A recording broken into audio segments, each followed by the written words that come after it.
All right. Hello, ladies and gentlemen, and welcome back to another episode of the PC Boiz Podcast. I am your host, Logan Locke. So this is our first live broadcast for the podcast ever. Kind of doing a little bit like a John Campea show kind of thing, where I'm going to run through some major topics, and knowing that I like to go on random tangents and stuff, we'll probably end up talking about like some random things that are not the three biggest topics. But the three main things that we're going to be covering today is the Thunderbolts, its box office, and kind of the disappointment behind that, as well as talking about Doom the Dark Ages and its sales and kind of like how the community's been reacting to that. I've already done my review on that, so if you do want to check out my personal review of Doom the Dark Ages, that is on my channel, and you can check that underneath the videos tab. And we will also be talking about 28 Years Later, as you know, this is my most anticipated movie of the year, and it's right around the corner, so I'm super excited. But without further ado, guys, let's get right into today's podcast. So, Thunderbolts. This is a very unfortunate, movie where it's really good and a lot of people liked it that saw it, both in the critical sense and the fan sense, but it's making no money. And, matter of fact, it's looking like it's probably going to lose around $100 million. But let's kind of talk about the Thunderbolts first and foremost. So the Thunderbolts is very different than most of the Marvel slop that we've been getting over the past quite a few years on Disney Plus and in the movie theaters. And this movie actually, went deep into each character for the most part. There were some characters that were not delved into as deeply, but the whole purpose of this movie was actually diving into like the character psyche and mental health and stuff like that, which I know some people might say, ew, gross, but they go about it in a way that makes sense for all the characters, because they're all, assassins or hired guns, if you will. So their histories are very, stained in blood, if you will. And this movie very much focuses on, this ragtag team that essentially gets sent to kill each other, come to find out they were set up, and then go on a revenge quest. And then there's this guy, Bob, that ends up getting involved, and then you come to find out that he was a part of this Sentry program that Valentina DeFontaine was, behind, and essentially created the MCU Superman. For those of you who don't know who Sentry is from the comics, he's basically MCU Superman, but with like a dark side alter ego known as the Void, which is actually like a complete entity outside of Sentry himself, but latched on to him, right? So when it comes to this movie, though, it was written very well. You felt for the characters, and you kind of, like, the way that they ended the movie was very different than what you normally expect in a Marvel film, where it's the heroes versus the bad guy in a big brawl action sequence. This movie was mainly going into the mind of Bob or Sentry, and, having him grapple with, his alter ego, the Void. And the Void, at least what we know so far in the MCU, is different than it is in the comics, where it's actually like the internal manifestation of like, depression, loneliness, etc., rather than being like an actual entity from like, space. So it's handled a little different, but it's done it very well in the movie, in my opinion. And this movie actually has like heartfelt moments, right? The only thing in this movie that was just kind of like, why bother, was Taskmaster. They literally brought her in and killed her within like the first 20 minutes of the movie, and she maybe had a minute of screen time maximum. I am doing a cosplay on Taskmaster right now. I love the design of the character for the movie, but yeah, Taskmaster was so wasted. And while I don't like the MCU Taskmaster, for those of you that have been around the podcast long enough that heard my rant on the Black Widow movie when it came out, I did a review. I think I even did a whole separate podcast just ranting on Taskmaster because I was so pissed off of what they did with the character. Because for those of you that don't know or haven't been around the podcast that long, Taskmaster is my favorite Marvel Comics villain. And in the comics, he's very quippy, and he obviously can mimic everybody's fighting style, but he's very boastful about it. He also goes on to train henchmen in the in Marvel Comics. So people from AIM, people from Hydra, basically any like big group in Marvel that has like henchmen, he essentially trains them. And he's a mercenary for hire, so pretty much whoever pays him money, he'll do whatever they ask. And he also, was betrayed by Nick Fury in the comics as well, which kind of gives him like this huge disdain for S.H.I.E.L.D. And then also, depending on like which version you read, there is one where he takes a version of the super soldier serum, but every time he mimics and copies someone's fight style, he loses like a part of his past, so he gets like this kind of like amnesia a little bit of who he is, where he came from, and like who he knows. But yeah, in the comic books, he is a very lively character, if you will, very quippy. There's like only 2 people in the comics that he actually does not like to copy and or fight, which is Deadpool because he's just sporadic, and Moon Knight because Moon Knight literally like beat the crap out of him and scared the shit out of him. And yeah, he really does not want to mess with Moon Knight. I would say he's scared of Moon Knight, but Deadpool is just more of an annoyance than anything.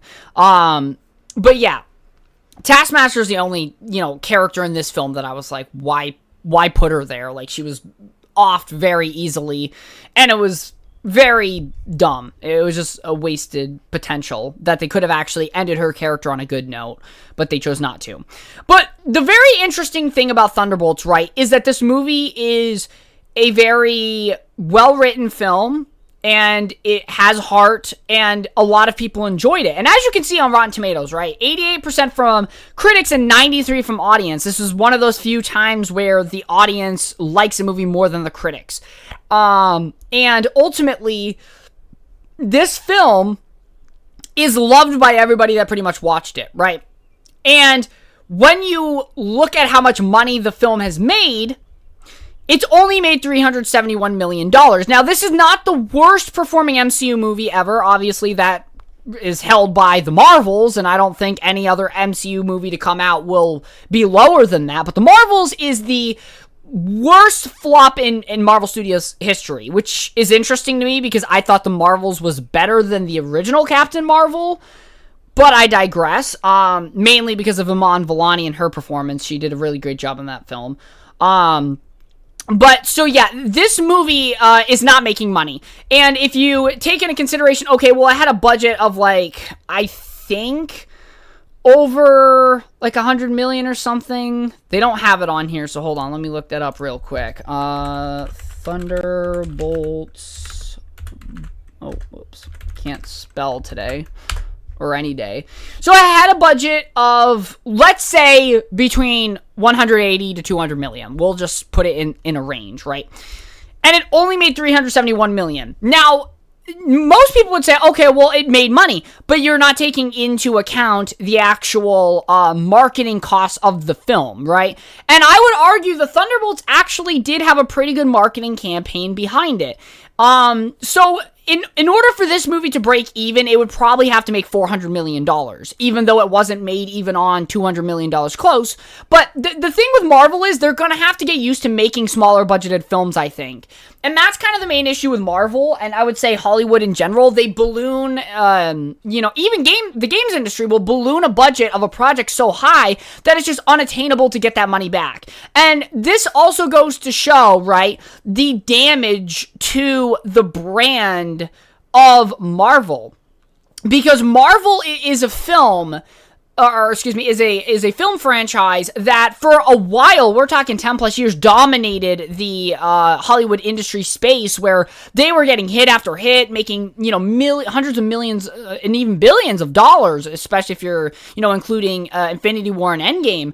And when it comes to Thunderbolts, this movie should have done better than it did at the box office. Like, if you look at just on a, how the movie was filmed, the character developments and everything, like, even when you ask people that, like, dog on the MCU all the time, or you watch those YouTubers that dog on the MCU all the time, even they admit this movie was a pretty solid film. Not the best thing Marvel has to offer, and I'm not even claiming it to be that, but it is a really solid movie. It's worth buying on Blu-ray and DVD and rewatching. But it's sad to see that a movie that is actually really good, and I've kind of noticed this trend recently, even with the Transformers franchise, right? Transformers 1 was an amazing film, but when you look at how much money it made as compared to anything else, it wasn't making that much money. And same thing with Transformers Rise of the Beast, which in my opinion is my favorite live-action movie outside of Bumblebee of the Transformers franchise. Those movies didn't even make close to what any of the Michael Bays did. We're talking half of maybe a mid-tier Michael Bay film.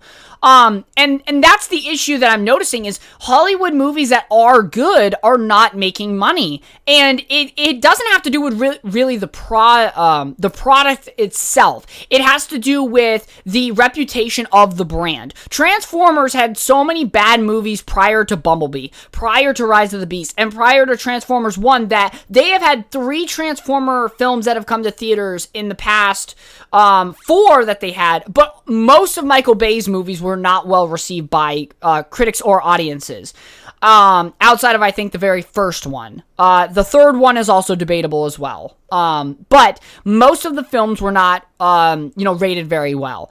And when it came to the good Transformer movies that came out, people just either assumed with Transformers 1, it was the marketing. The marketing behind Transformers 1 was atrocious because they literally pictured it out to be like this kid-friendly movie. And when you watch the film, it actually has emotion. It actually has darker themes to it. And it's even, something that adults would love to watch. And it's incredible to me that they dropped the ball so hard with the marketing on Transformers 1 that it could have done better, especially among the older Transformer fan demographic.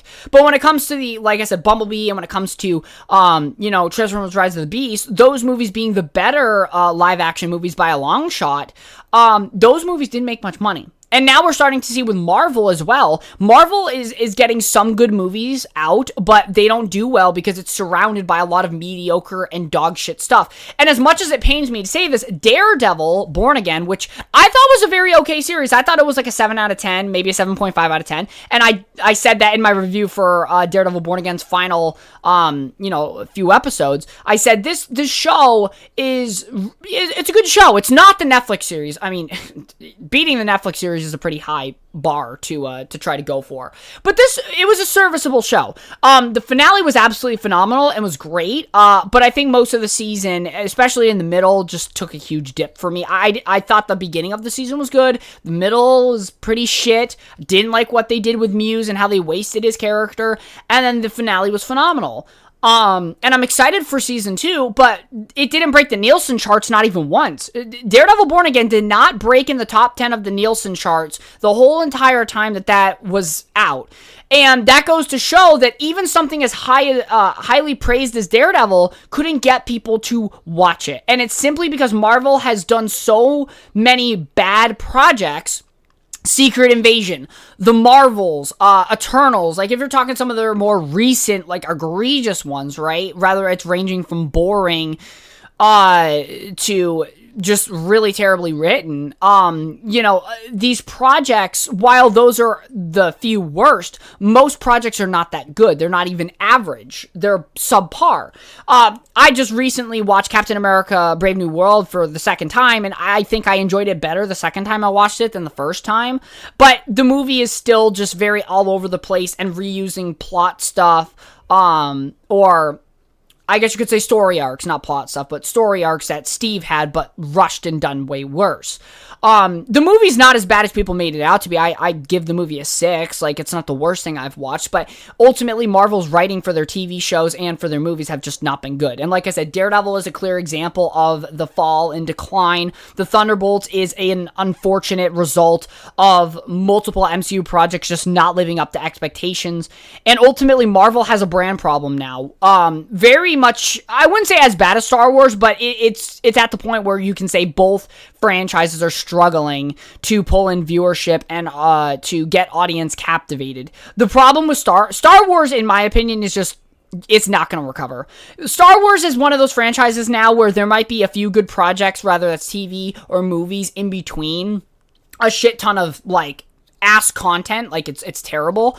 And Marvel, I think, is in the case where you get a few gems or a few good films out of many failures or many subpar, films. And when it comes to Fantastic Four, I'm going to be honest with you guys, I'm not excited for Fantastic Four.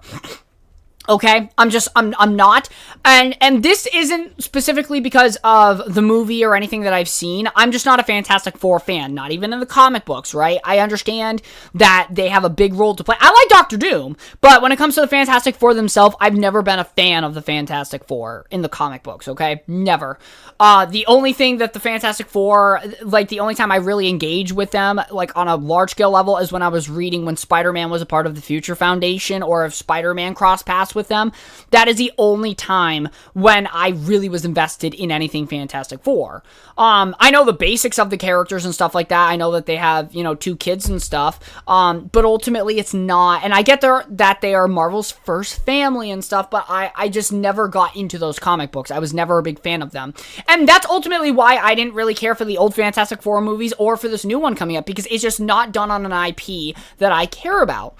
And not to mention, I don't like Pedro Pascal. Pedro Pascal is like that one guy from Hollywood that, like, I just refuse to watch anything that he's in. And I'm being dead ass serious. Like, I think I've watched one thing with him in it, and that was Wonder Woman 1984. I think that was the only thing I watched with him in it. I have refused to watch The Mandalorian because he's in it. I refuse to watch the Last of Us Season 1 anyways, because he's in it. Like, I just don't like the guy at all.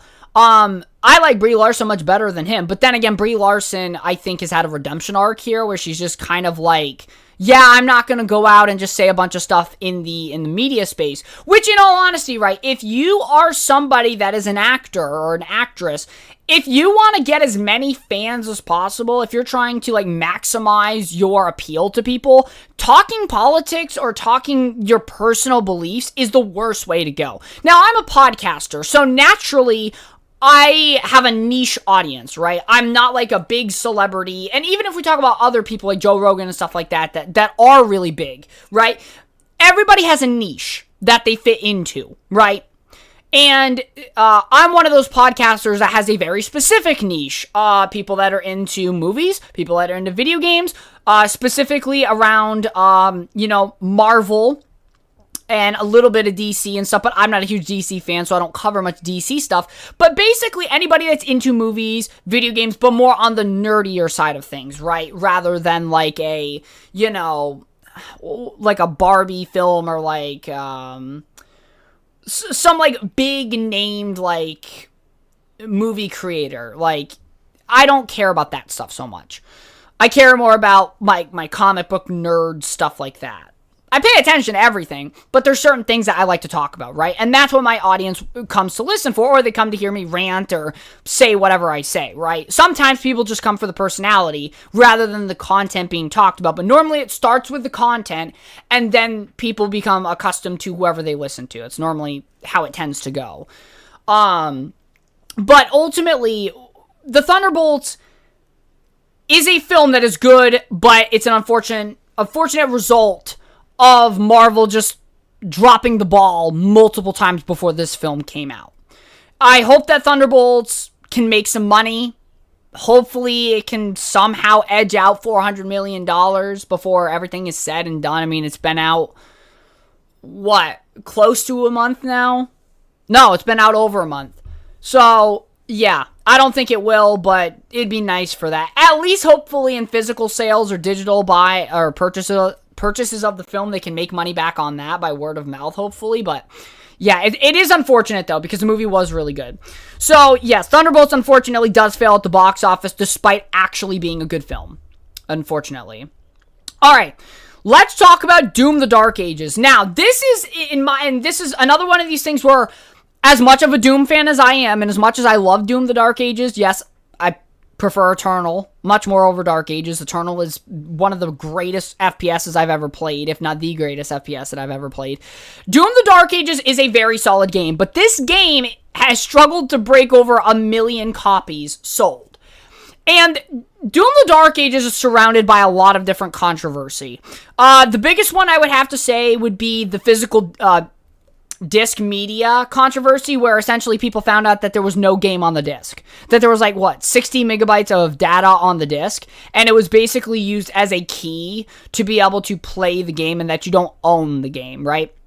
Now, if you look back at the past, right, like back when the Xbox One and stuff came out, and even earlier on into the Xbox Series X lifestyle, when you go to put a game into your console, you have 50-something gigabytes of a game that you download. So there's an actual game on the disc. But with Doom the Dark Ages, there was nothing on the disc. So you essentially bought the physical version for no good fucking reason.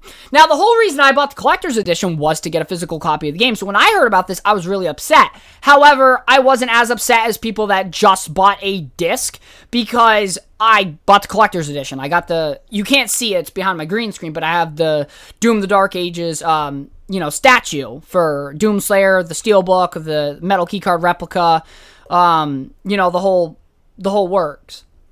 But it's unfortunate because this game is a good game. And I don't think this game is going to win any game award type of things because, Mick Gordon was not a part of the soundtrack, and the soundtrack was very lacking in this game. And while I think that the game was good, it was definitely much easier than Doom Eternal. I beat Ultra Nightmare on my second try. That is how easy it was. I have still yet to beat Doom Eternal on Ultra Nightmare. And I wouldn't claim myself to be the best Doom player in the world, because I'm not. I like to shift what kind of video games I play, and I play many different kinds of games. Sometimes I play, SCP-5K. Sometimes I play Up for Dead. Sometimes, and this is when I'm not streaming, by the way. When I stream, I tend to play, 4 or 5 kind of games, which tend to be, Predator Hunting Grounds, a Doom game of some kind, SCP, I've been starting Left 4 Dead because I've been modding the shit out of it. Spider-Man. There are games that I tend to play on stream outside of everything that I play when I'm not streaming. But I play Call of Duty, I play Fortnite, I play a bunch of stuff off stream, right? And I have a wide variety of games. So, naturally, yeah, I don't put all my time into Doom. I love Doom, I put a lot of time into Doom, but I don't put as much time into Doom that some people who just hardcore just play that game do. So, naturally, yeah, I'm not gonna go beat Doom Eternal on Ultra Nightmare on my 5th try, and I think I've tried to do it 5 or 6 times. I'm just not gonna put myself through the mental anguish.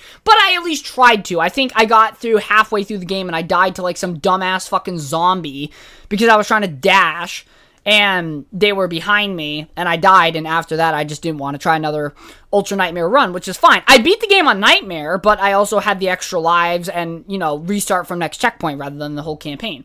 And I was fine with that. I was like, hey, maybe I don't have the Gold Slayer skin, but that's fine. I'm not going to use it anyways. It is what it is. It is a flex to have, if you did it, but it's not something that, in my opinion, is a necessity to even be a moderately good Doom player. But when it comes to, the Dark Ages, this game not only hasn't sold 1 million copies back when the game came out, but on top of that, it doesn't have as much support as Eternal did. I would say Eternal had a lot more support than Doom the Dark Ages does from the community.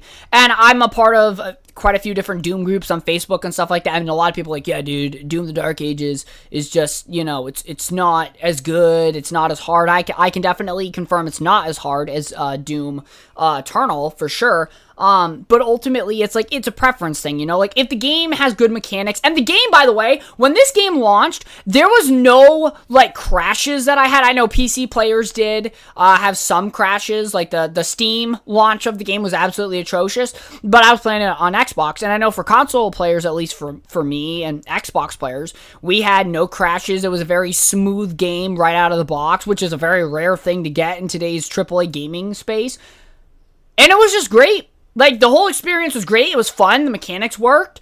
The combat loop was very engaging for me.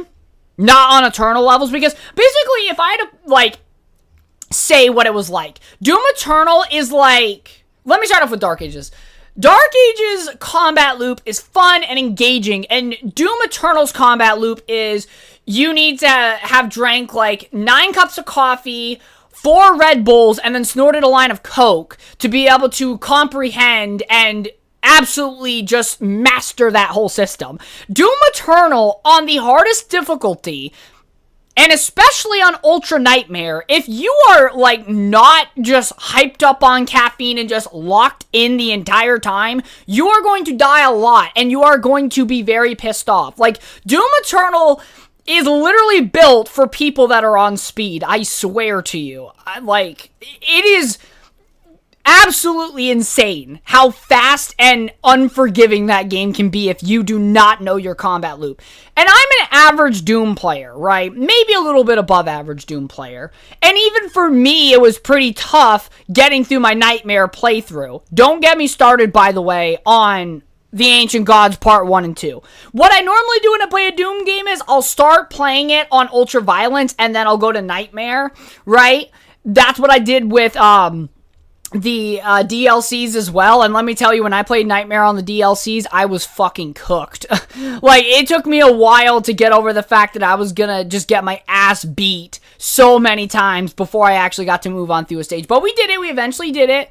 And then after I beat the game on the hardest difficulties, I play Lore Accurate Doomslayer. So basically, I play the challenge, I slightly go up until I complete the game on the hardest difficulty, and then I just turn on all the cheats and play as Lore Accurate Doomslayer, because why not? I'm just, having fun at that point. So yeah, but at the end of the day, though, it saddens, again, to have a good game like that comes out, or a good project in relation to Thunderbolts, and it's not making the money that it should. Now, I've heard a lot of different people saying, well, the physical media controversy is part of the reason why, the game isn't exactly selling well or doing well, which is one thing, you could say that. But I ultimately think as well, when you look at the fact that, there's other factors to it, like Eternal players, they will come play this game and say, this isn't like Eternal, like, I feel like I don't need to snort coke to play this game, so therefore I'm not gonna play this game, or I'm not having fun. There's that part of it. There's also the part that people playing it on Game Pass as well, rather that be on PC or on Xbox, and that will take away from the, of course, purchase numbers of the game. But Expedition 33 was also day and date on Game Pass, and that game has sold very well. Most of the time when people tend to look at,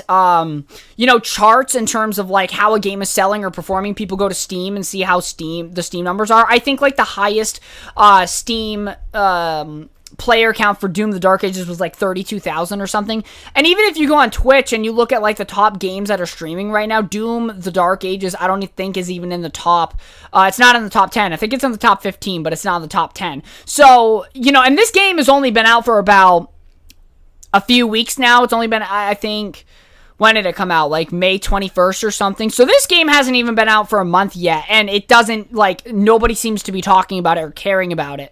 Like Eternal. Like, Eternal, granted, came out during the pandemic, and, that gave people, like, a few years to just grind the game, and there was nothing else to do but watch and play video games. So Eternal came out and hit at the right time.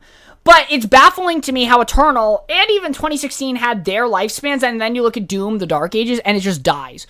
Now, granted, Doom the Dark Ages doesn't have any multiplayer. It doesn't have, a snap map feature like Doom 2016. And that's what kept Doom Eternal and 2016 alive for a long time, is there was a multiplayer component. In Doom 2016, you could actually play the multiplayer, play like death matches, and stuff like that. And, or you could go and you could,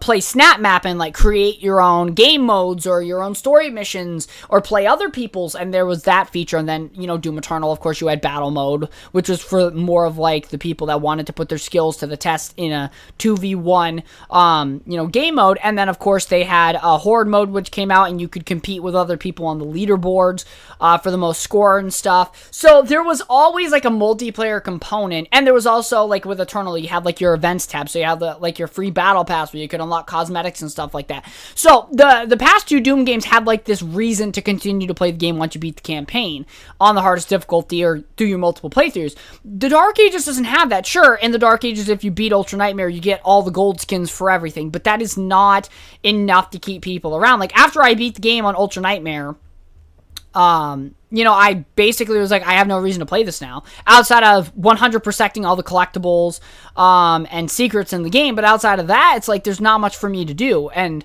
I don't care about getting all the achievements for the game. I'm not a completionist in that kind of sense. As long as I have all the codexes, all the toys, and all the skins and stuff, that's all that I need. I don't care if I collect all the gold or not. Like, I just don't care. And that's kind of like a big issue for me when it comes to this game, is the fact that, it is a good game, it's solid, but there's no reason to continue to play it after you've beaten it on the hardest difficulty. And like I said, I beat it.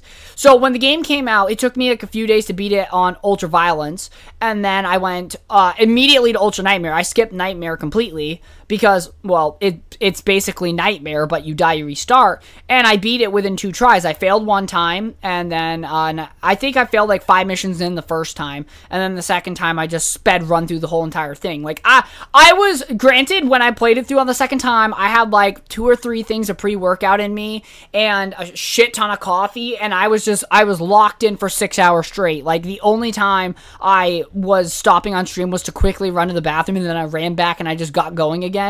And I skipped all the cutscenes. Like, I was just on an adrenaline like rush. If I were to have stopped my gameplay, I probably would have died and not finished it on the highest difficulty. I was just on a roll, so I kept going. But yeah, ultimately, Doom the Dark Ages for me, seeing the situation of its sales and stuff, there are many reasons why it makes sense why it hasn't broken the million mark as much as billion mark. No, million? Fuck, I can't fucking read my shit. Anyways, you get the point. It didn't cross the threshold that they were expecting it to.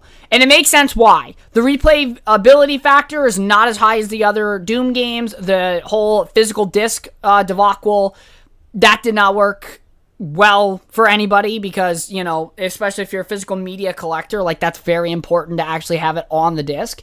And then, of course, just the fact that Eternal players and 2016 players, like, definitively love their games and will come to Doom the Dark Ages, try it, maybe beat it once, and then just go back to the other Doom game that they love more.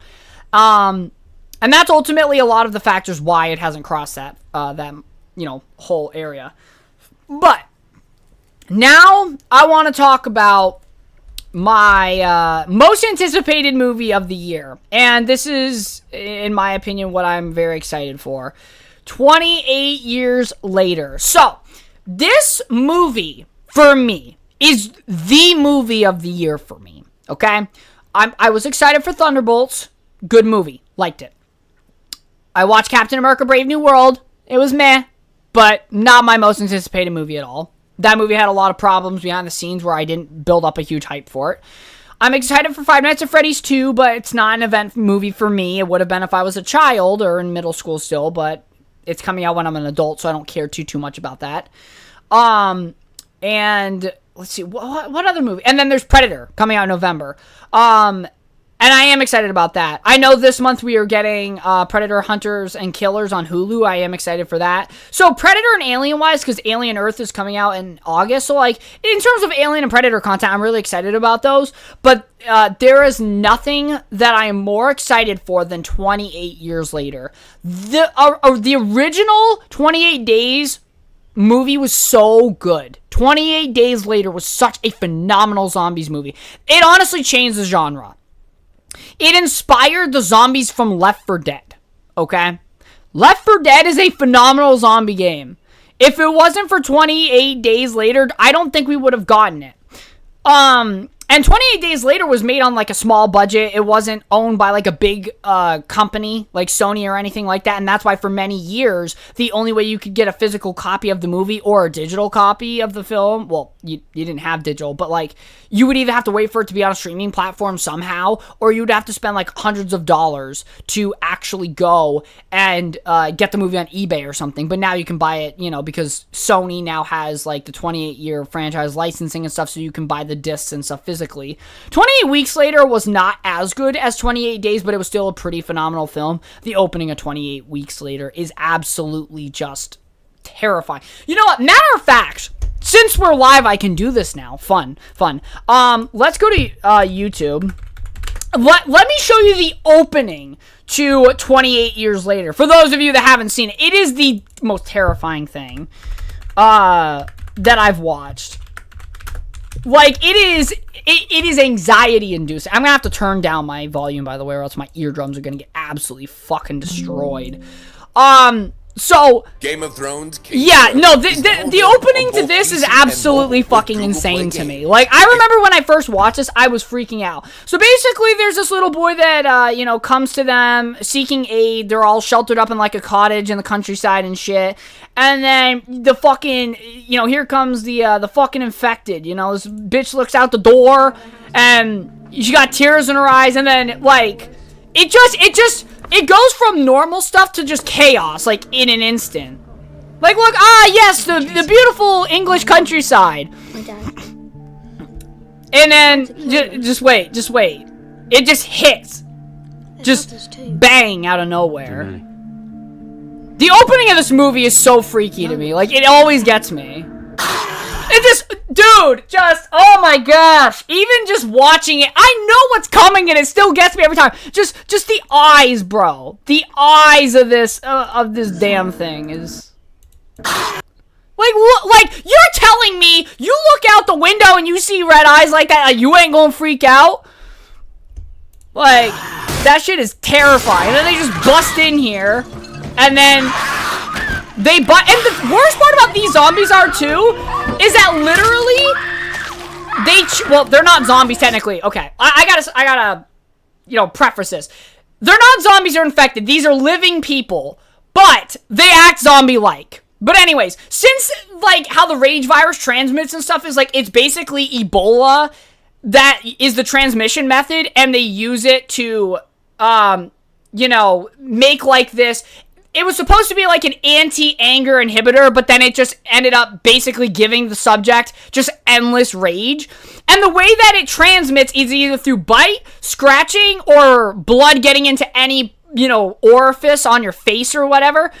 And they turn in like 12 seconds. It's absolutely insane. Like, she changes in like 12 seconds. Like, you see that? She get bit, she's now infected, she's now one of them. It's so quick. Like, this was before the days of the World War Z movie, and it's just creepy, dude. And it's chaotic. Like, the way that they shoot everything that happens in the scene, it's up close, it's personal, it's sporadic and chaotic. Genuinely, oh, whoops, I spilt my stuff all over the floor. That's unfortunate. But yeah. Terrifying, absolutely terrifying, when all this happens.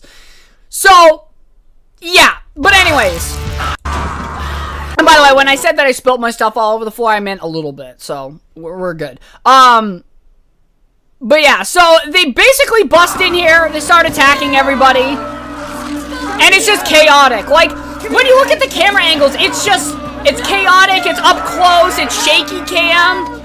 It's so effective. And then with how the infected look too, like, oh yeah, very, very effective stuff. If you want to know, like, what I find terrifying, it's like when he leaves his wife for dead, he drops out here. And then bro just starts running. And then they end up coming over, like, the hill. Like, yeah, these ones chasing him, but then more come up from, like, the hill to his fucking left. Yeah. Like, it's terrifying, dude. Like, yeah, it's not the kind of situation I'd want to be in at all. That's for sure. But yeah, so that's the 28 years, or days shit that you're dealing with in these films, right? And the way that they shoot it is absolutely phenomenal. So I have no problem with the way that it is. It's actually very effective. It's why I like these movies so much, because it makes me be like, oh, damn, like, that shit's fucking insane. The way that, it's shot and chaotically done. It's hard for me to explain it, okay? Like, I don't know, it's just effective, okay? But yeah, so this movie comes out in less than, 20 days now? So, probably 2 weeks away at this point. But yeah, I'm really excited for it. And, I think that this movie will make a lot of money. Especially since it's a horror film. I think it will make a lot of money for a horror film. But that is really all I have to talk about. I wanted to do a podcast talking about the Thunderbolts and Doom and kind of where that's at. The 28 years later thing, like, I want to watch it and I'm really excited for it, but I don't know what to say about it outside of we're going to wait and see. But it does look good, and I do recommend you guys to go watch it. I actually have a lot of faith in this film. But, ladies and gentlemen, that'll do it for my first live podcast. Kind of a little bit of an experiment, I know. You get to look at my OBS board, so fun. But I will be doing more live podcasts in the future. If it's a review, I will make sure to just make that a normal video. But I think if I'm going to cover multiple topics in the future in one video, I'm just going to do it live. But if I'm covering one specific topic, I'll make that into a video. But thank you very much for watching. I hope you all enjoyed, and I will catch you all in the next one.